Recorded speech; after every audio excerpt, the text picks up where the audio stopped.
இப்ப டெக் உலகத்துல ஒரு பேரை சொன்னா எல்லாரும் திரும்பி பார்க்கறாங்கன்னா அது ஆந்த்ரோபிக் தான். 0லிருந்து $1 ட்ரில்லியன் வரைக்கும் போகக்கூடிய சக்தி இருக்குன்னு சொல்லப்படுற இந்த கம்பெனியோட கதையை தான் நம்ம இன்னைக்கு விரிவா பார்க்க போறோம். வாங்க உள்ள போலாம். இன்வெஸ்டர்ஸ் பணத்தை சும்மா அள்ளி வீசல, கிட்டத்தட்ட கொட்டுறாங்கன்னே சொல்லலாம். சில மதிப்பீடுகள் 800 பில்லியனை தொற்றுக்கு. யோசிச்சு பாருங்க, இது பல நாடுகளோட ஜிடிபியை விட ரொம்பவே அதிகம். இது வெறும் ஒரு நம்பர் இல்ல, இது ஏஐ உலகத்துல ஒரு புது அத்தியாயத்தோட தொடக்கம். ஆனா கதை இங்க முடியல. 800 பில்லியன் வெறும் ஸ்டார்டிங் தான்னு சொல்றாங்க. $1 ட்ரில்லியன் நினைச்சு பார்க்க முடியுதா? வரலாறுல சில விரல் விட்டு எண்ணக்கூடிய கம்பெனிங்க மட்டும்தான் இந்த மைல்கல்ல தொட்டிருக்கு. இவ்வளவு குறுகிய காலத்துல இதை அடையிறது உண்மையிலே நம்ப முடியாத ஒரு விஷயம். இங்கதான் நம்மளோட முக்கியமான கேள்வி வருது. இல்ல $1 மில்லியன் இல்ல, $1 ட்ரில்லியன் கேள்வி. இந்த பிரம்மாண்டமான நம்பர்ஸ் எல்லாம் நிஜமான மதிப்பை காட்டுதா, இல்ல நம்ம எல்லாரும் ஒரு பெரிய ஏஐ பபுல்ல மாட்டிட்டு இருக்கோமா?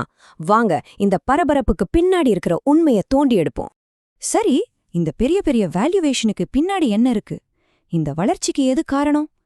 வெறும் வார்த்தைகளை விட்டுட்டு நம்பர்ஸ் என்ன சொல்லுதுன்னு கேட்போம் வாங்க. ஆந்த்ரோபிக்கோட இந்த அசுர வளர்ச்சிக்கு என்ன காரணம்? எல்லாரும் எவ்ளோ ஆச்சரியமா பாக்குறதுக்கு ஒரே காரணம் இதுதான். அவங்களோட வருமானம் ராக்கெட் வேகத்துல போயிட்டு இருக்கு.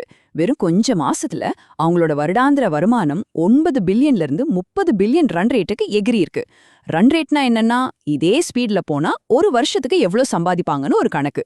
இந்த மாதிரி ஒரு வளர்ச்சி, அடேங்கப்பா, பிசினஸ் உலகத்துல இது ரொம்ப ரொம்ப அபூர்வம்.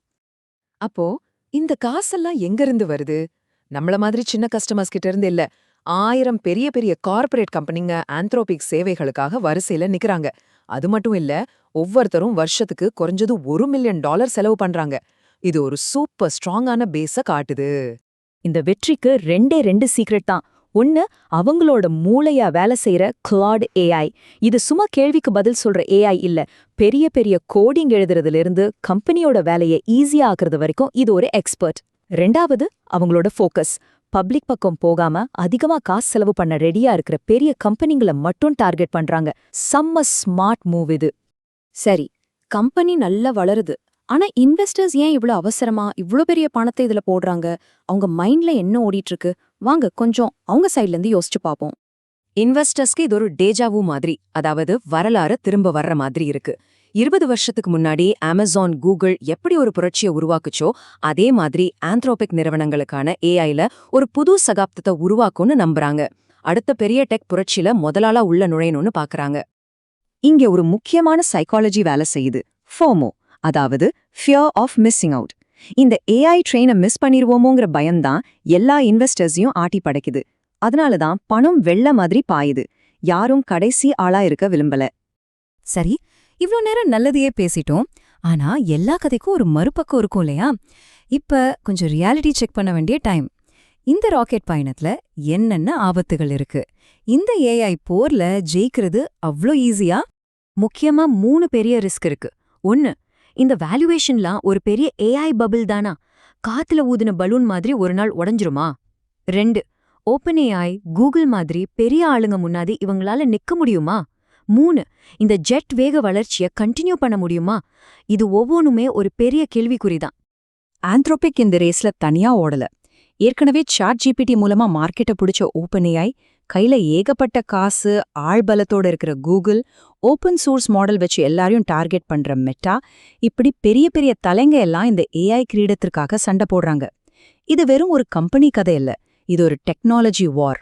இங்கதான் அந்த $1 ட்ரில்லியன் கேள்விகளே வருது. இந்த ராக்கெட் வேக வளர்ச்சி இப்படியே தொடருமா?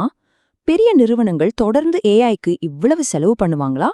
இதுக்கான பதில் தான் ஆந்த்ரோபிக்கோட ஃபியூச்சரையே முடிவு பண்ணும். இப்போதைக்கு எதுவுமே நிச்சயம் இல்ல. சரி, வளர்ச்சி, முதலீடு, ரிஸ்க்னு எல்லாத்தையும் பார்த்துட்டோம். அப்போ இந்த ஏஐ போரோட எதிர்காலம் எப்படி இருக்கும்? அடுத்து என்ன நடக்கலாம்? வாங்க பார்க்கலாம். ஒரு 3 சீன் நடக்க வாய்ப்பு இருக்கு. முத scene, the king. Anthropic $1 trillion தொட்டு என்டர்பிரைஸ் ஏஐயோட ராஜாவா மாறுறது. 2வது சீன், தி ஸ்டெபிலைசர். வளர்ச்சி கொஞ்சம் ஸ்லோ ஆகி ஒரு யதார்த்தமான இடத்துல வேல்யூவேஷன் செட்டில் ஆகிறது. 3வது சீன், தி பாப். அந்த ஏஐ பபிள் டப்புன்னு வெடிச்சு மார்க்கெட் பெரிய சரிவை சந்திக்கிறது. அடுத்த 6 மாசத்துலேருந்து 1 வருஷத்துக்குள்ள இதுல எது நடக்கும்னு நமக்கே தெரிஞ்சிடும். அப்போ கடைசியா நம்ம எங்க வந்து நிக்கிறோம்? இந்த கதையோட 2 பக்கத்தையும் நாம பார்க்கணும். ஒரு பக்கம் உண்மையிலே நம்ப முடியாத வளர்ச்சி இருக்கு, இன்னொரு பக்கம் அதே அளவுக்கு பயமுறுத்துற ரிஸ்க்கும் இருக்கு. இது ஒரு high risk high reward game.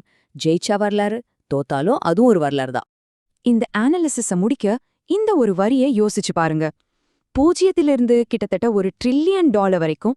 இது வெறும் வளர்ச்சி மட்டும் இல்ல, இது ஒரு AI புரட்சி. இது வெறும் ஒரு கம்பெனியோட கதை கிடையாது, இது நம்ம எதிர்காலத்தையே மாத்தப் போற ஒரு டெக்னாலஜி புரட்சியோட கதை.